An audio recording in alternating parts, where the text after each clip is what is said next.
बहुत स्वागत। आप देख रहे हैं आपका शो कहानी कुर्सी की। मैं हूं सौरभ। आपके साथ बात कर लेते हैं जरा अरविंद केजरीवाल जी की अर्जी जो आज सुप्रीम कोर्ट में लगी हुई है व्यूअर्स, और ये अर्जी है उनकी गिरफ्तारी को खारिज करने के लिए, जो मैटर वो हाईकोर्ट में हार चुके हैं।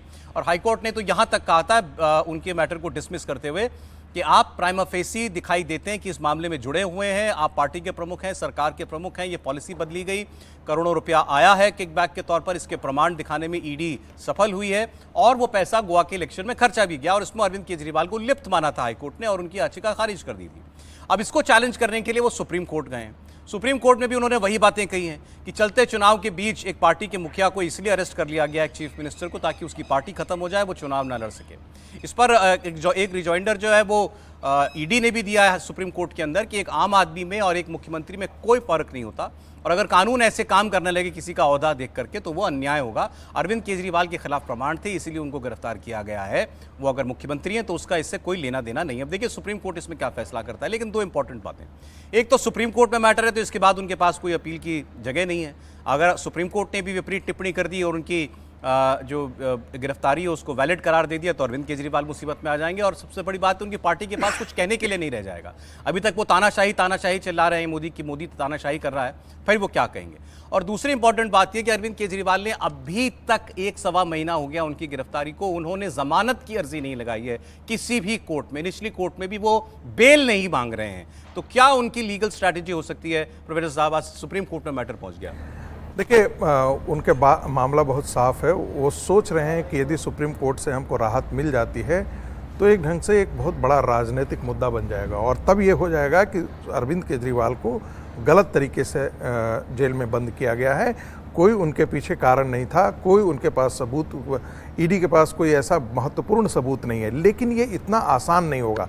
देखिए, इसमें सुप्रीम कोर्ट तभी कर सकती है जब सुप्रीम कोर्ट को ये पुख्ता लग जाए, ये पूरी तरीके से, और ये 1-2 हियरिंग में नहीं होने वाला है, कि वाकई जो ईडी के जो चार्जशीट हैं उसमें वाकई फ्लॉ है, उसमें कोई ऐसा एविडेंस नहीं है, और ऐसा एविडेंस आने वाले दिनों में मिल भी नहीं सकता है। दोनों परिस्थितियां हैं। कोई आवश्यक नहीं है कि अभी तत्काल कहीं ना कहीं ऐसा लिंक है, जो कि ईडी बार हाईकोर्ट में भी ईडी ने यही कहा था कि देखिए, इनको छूट जाने का मतलब है कि वैसे बहुत सारे सबूत हैं जिन तक हम पहुंच नहीं पाएंगे, और इसलिए इनका जेल में रहना आवश्यक है।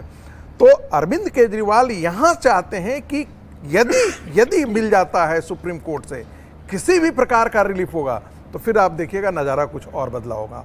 और दूसरी स्थिति, यदि ये नहीं मिलता है तो बेल का ऑप्शन तो उनके पास है। जिस दिन तक उनको बेल नहीं मिल रहा है, आप हर दूसरा दिन आप देख रहे हैं अरविंद केजरीवाल जो है वो राजनीति के चर्चित चेहरे के रूप में रोज टेलीविजन पर आ रहे हैं। मुझे नहीं लगता है कि भारतीय टेलीविजन पर राहुल गांधी के बाद विपक्ष से यदि किसी एक व्यक्ति की सबसे ज्यादा डिस्कशन हो रहा हो, वो चुनाव में हैं, ये हमें नहीं भूलना चाहिए। वो जेल में रह कर के भी चुनाव के विषय को वो कहीं ना कहीं संचालित कर रहे हैं, क्योंकि रोज उन पर आप देख रहे हैं, कभी कभी उनका उप मुख्यमंत्री आकर कहता है हमको इलेक्शन में कैंपेन करने के लिए आप मुझे बेल दे दीजिए। आज तक तो मैंने ऐसी जमानत की अर्जी सुनी ही नहीं थी कि कैंपेन के लिए आप मुझे बेल दे दीजिए। अब यहां से आता है, यदि वाकई में उनको सुप्रीम कोर्ट से कोई किसी भी प्रकार का रिलीफ नहीं मिलता है, तो कल यदि बेल भी उनको मिलता है, आने वाले दिनों में यदि बेल मिल भी जाता है, एक प्रिजम्पशन, तब भी अरविंद केजरीवाल की जमीन जो है वो खिसक जाएगी।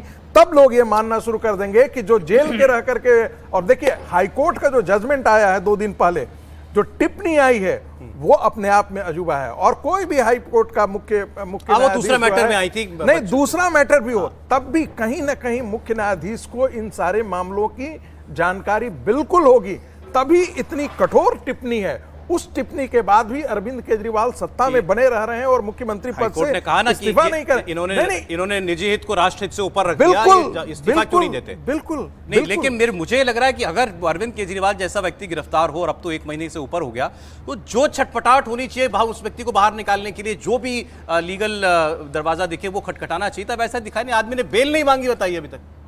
नहीं, मुझे लग रहा है कि अरविंद केजरीवाल की जो लीगल टीम है बहुत मेहनत से कोशिश कर रही है कि अरविंद केजरीवाल चुनाव के मुझे तो भी लगने लगा है कि ये चुनाव तक जेल में रहे हैं, वो भी चाहते हैं। उनकी स्ट्रेटेजी होगी कुछ, मुझे लग रहा है कि वो चाहते होंगे कि भाई पहले बेल न लिया जाए, इस तरह से पेश किया जाए कि अरविंद केजरीवाल की गिरफ्तारी गलत है। अगर कोर्ट ये कह देगा कि गिरफ्तारी गलत है तो निश्चित रूप से अरविंद केजरीवाल को राहत मिलेगी। देखिए, हाईकोर्ट ने बहुत स्पष्ट टिप्पणी की थी। हाईकोर्ट ने कहा था अरविंद केजरीवाल की जो जमानत याचिका खारिज की थी इस केस को लेकर, हाँ, उन्होंने ये कहा था कि भाई अरविंद केजरीवाल बार बार ईडी के बुलाने पर संबंध में नहीं पहुंचे, इस स्थिति में ईडी के पास गिरफ्तारी के अलावा कोई विकल्प नहीं बचा था।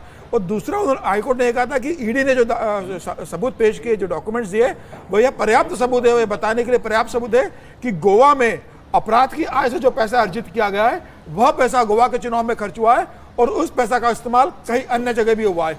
तो हाई कोर्ट ने तो अरविंद केजरीवाल के अलावा आम आदमी पार्टी को भी इसमें माना है कि उसने भी अपराध की आय से पैसा अर्जित किया है। हाई कोर्ट के ऑर्डर को देखते हुए सुप्रीम कोर्ट से कितनी उम्मीद है आपको कि इनको मुझे राहत लगता है बिल्कुल भी कोई राहत नहीं मिलने वाली। ये तय है, अरविंद केजरीवाल जेल में रहेंगे, सुप्रीम कोर्ट से किसी तरह की राहत नहीं मिलेगी। राउस रेवेन्यू कोर्ट से राहत नहीं मिली है, हाई कोर्ट से राहत नहीं मिली है, सुप्रीम कोर्ट ने तत्काल सुनवाई करने से मना कर दिया था और आज सुप्रीम कोर्ट भी अरविंद केजरीवाल को किसी तरह की राहत नहीं देने जा रहा है। देखिए, दो पिटिशंस यहाँ पे एक ही बेंच के सामने है, जस्टिस संजीव खन्ना और दीपांकर दत्ता। जी हाँ, ये एक हेमंत सोरेन की सिमिलर पिटिशन है, जिसमें उन्होंने भी ये कहा है कि जो अरेस्ट था वो सही नहीं था। और ये अरविंद केजरीवाल की भी पिटिशन है। आप याद करिए, जब ये पिटिशन डाली गई थी अरविंद केजरीवाल की, तब सुप्रीम कोर्ट ने जो है ईडी से जवाब मांगा था। उसके बाद उस जवाब लगभग आ गया होगा, अब इस पे फैसला होगा। देखिए, यहाँ पे अभी इस बात की कोई वो नहीं है कि उन्होंने कोई बेल वेल अभी नहीं मांगी है, नहीं, तो वो ये चाहते हैं। सुप्रीम कोर्ट का जो ईडी से जवाब मांगा था वो आ गया है और उसका रिप्लाई भी जो है इन्होंने फाइल कर दिया। और उस रिप्लाई में भी इन्होंने 2-3 बातें जरूर कही हैं। उन्होंने जो हवाला ऑपरेटर है उसकी डायरी का जिक्र किया है, जिसमें गुजराती में कुछ नोटिंग्स की गई हैं, हाँ। और बाकी सारी बातें कही है। देखिए, ये सारा कुछ ठीक है, ये सुप्रीम कोर्ट तय करेगा, लेकिन 2 बातें हमारे को समझनी चाहिए कि ये अभी सिर्फ इस बात पे है कि क्या अरेस्ट लीगल था, इलीगल था। उसमें ये ईडी को जो है सफाई ज़रूर देनी पड़ेगी कि जो पैसा, अगर वो कहते हैं गोवा में खर्च हुआ था, तो उन्हें वो प्रूव करना पड़ेगा कि वो पैसा खर्च हुआ था। ये चीजें आएंगी सामने। और दूसरा, जहां तक बेल का मैटर है, मैं तो कह रहा हूँ 1 महीना हो गया, बेल क्यों नहीं लगा रहे? उन्होंने बेल इसलिए नहीं लगा रहे क्योंकि उसको वो राजनीतिक फायदा इसका उठाना चाहते हैं। अरविंद केजरीवाल जेल में रहकर अरविंद केजरीवाल को फायदा हो रहा है, सिंपैथी मिलेगी ना उनको, वो ये मानते हैं कि मिलेगी। अब मिले या ना मिले, दैट इज पत्नी प्रचार में उतरी गई है, जो है वो इमोशनल इश्यूज तो उठा रही है। आज तो इशू ये उठा दिया कि भाई सुनीता केजरीवाल को मिलने की मुलाकात का समय नहीं दिया गया अरविंद केजरीवाल से। सर, ये भी 10 सेकंड के लिए आप सोचिए कि कल जाकर के अरविंद केजरीवाल का बेल रिजेक्ट हो जाता है। बेल रिजेक्ट होने का मतलब है कि अरविंद केजरीवाल को त्याग पत्र देना लगभग मजबूरी बन जाएगी। मैं ऐसा इसलिए कह रहा हूं, तब लोग ये मान करके चलने लगे कि देखो भाई, ये मामला सुप्रीम कोर्ट के स्तर पर गया और सुप्रीम कोर्ट भी इसमें मान रहा है कि प्राइमा फेसी ही कुछ न कुछ तो दाल में काला है।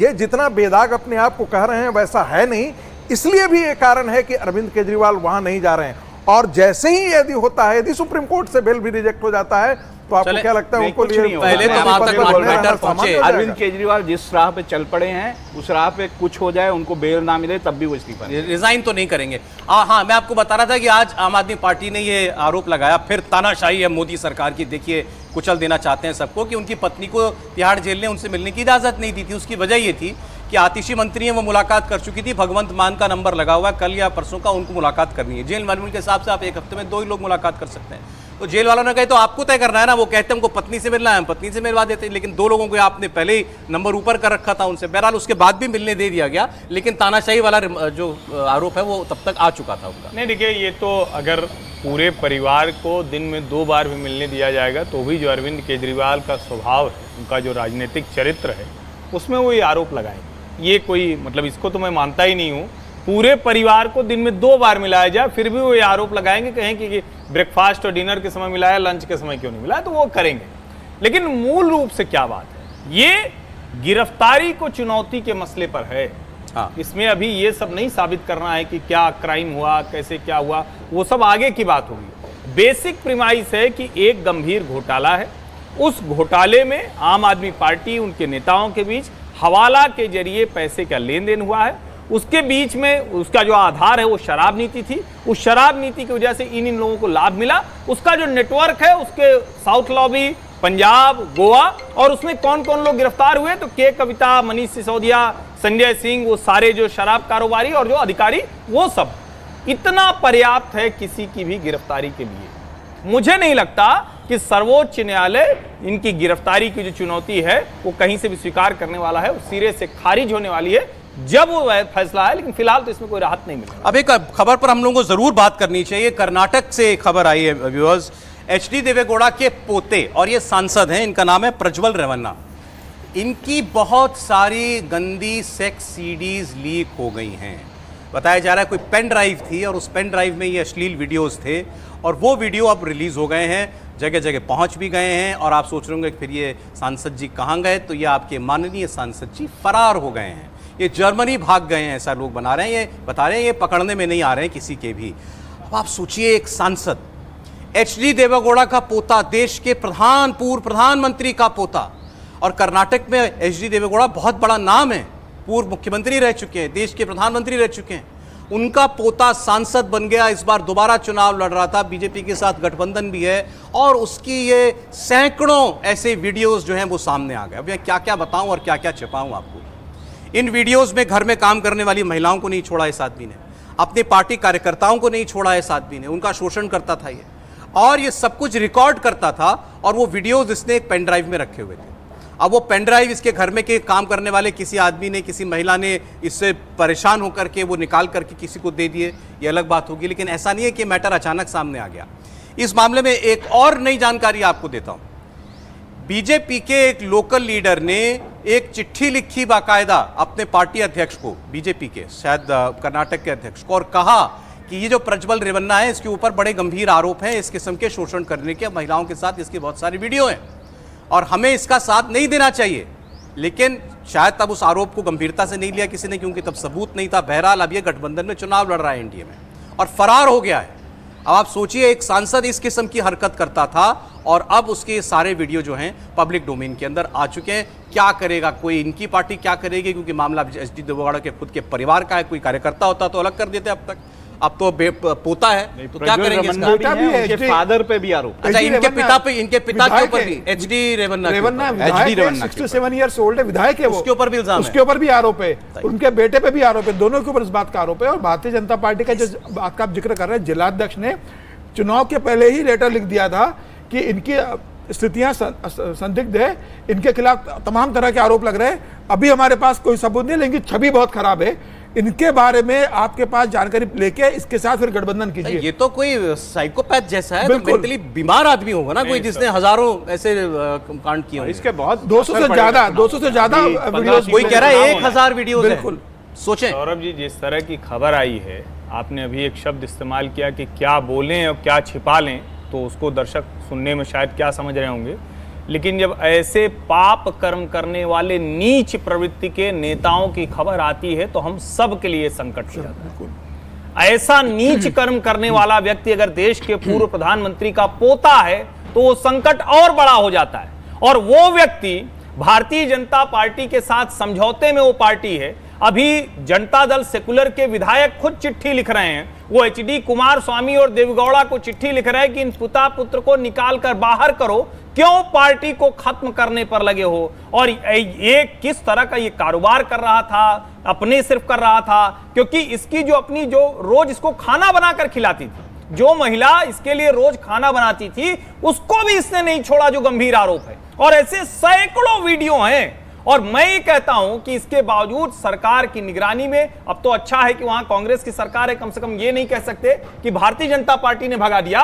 कांग्रेस की सरकार वहां है, ये भागकर जर्मनी चला गया है। एचडी कुमारस्वामी कह रहे हैं कि कानून अपना काम करेगा, उनको पकड़ कर लाया जाएगा। लेकिन ऐसे पापी लोग राजनीति में आपके सांसद एचडी कुमारस्वामी का बेटा या दूसरे भाई? नहीं, दूसरे भाई का बेटा। लेकिन मैं कह रहा हूं कि इनकी तरफ से भी एक एफआईआर की गई है, जिसमें इन्होंने ये क्लेम किया है कि ये सारे वीडियो जो है मॉफ्ड हैं।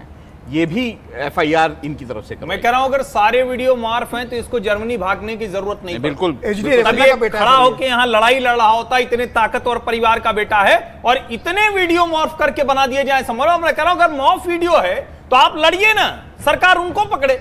ये हो सकता है कि आप कई बार कहते हैं कि डीप फेक वीडियो हो गया, एआई जनरेटेड वीडियो हो गया, लेकिन जिस तरह की शिकायतें आई हैं शर्मसार करने वाली हैं। पार्टियां हर आदमी का कैरेक्टर चेक कराती है, बैकग्राउंड चेक कराती है उसको टिकट देने से फार्म पहले। हाउस बना के रखा था बेंगलोर के पास सर, फार्म हाउस बना के रखा था, वो पार्टी कार्यकर्ता महिलाओं को वहां पे बुलाता था। अब है देवेगौड़ा का पोता, तो क्या किसी ने सोचा होगा कि ये भी ऐसे कर्म करेगा, या सब जानते थे, किसी ने कुछ कहा ही नहीं? नहीं देखिए, यदि जानते होते और यदि पूरी बात सबूत पहले से हुआ होता तो निश्चित तौर पे सबूत बहुत पहले आ गया होता।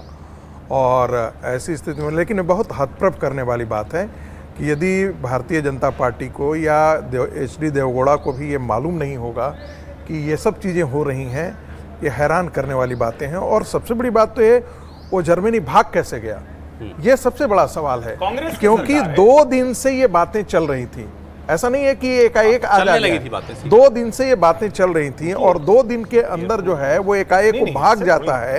एकाएक उसका टिकट हुआ होगा, पुलिस की इसकी जानकारी हुई होगी, लोकल जो इंटेलिजेंस ब्यूरो होगा वो क्या कर रहा था, क्या कांग्रेस पार्टी की सरकार को जो कर्नाटक में है उसको ये पता नहीं होगा, ऐसा माना नहीं जा सकता है। मुझे लगता है कि कांग्रेस पार्टी के सहमति से ही वो गया, या उनके जानते हुए भी ये सारी चीजें चली। तो बड़े परिवारों के रिश्ते सब जगह होते हैं, जो भी कारण हो, परिवार जो भी कारण हो, लेकिन ऐसा नहीं हो सकता कि 2 दिन से जो खबर वहां के कर्नाटक लोकल प्रेस में भी इसको चल भगाया रही गया थी है। और जो भगाया गया है। नेशनल मीडिया में भी आज हेडलाइंस बना है, लेकिन उससे पहले 24 घंटा पहले वो भाग करके ये चला नुकसान तो जाता। कर जाएगा देखिए, चुनाव ये में, कुछ बिल्कुल तो नुकसान करेगा। बहुत ज्यादा हो जाएगा हम कहें कि वहां की जो है राज्य सरकार ने भगा दिया या दूसरा नहीं, ये मैंने ऐसा नहीं कहा कि ये भगा दिया, क्योंकि इमिग्रेशन जो होता है वो सेंट्रल होता है। लेकिन तो नहीं, दूसरा नहीं, ये है कि देखिए, ये जानकारी सिर्फ मैं सिर्फ इतना हाँ। कहना चाहता हूं कि जो लोकल इंटेलिजेंस है उसको तो इसके बारे में यदि अखबारों में चर्चा का विषय हो जा हाँ, तो ये रहा तो है सबको पता तो था ना। लोकल इंटेलिजेंस चलिए खैर, अब देखिए बात आगे करना मामला पड़ेगा, कैसे तत्काल बढ़ता है। गठबंधन से बाहर करना ये आदमी चाहिए तो, जेडीयू हाँ, को। गठबंधन के बारे में सोचना चाहिए, क्योंकि देवेगौड़ा जी के परिवार का मामला और ये आदमी सबसे पहले पकड़ में आना चाहिए।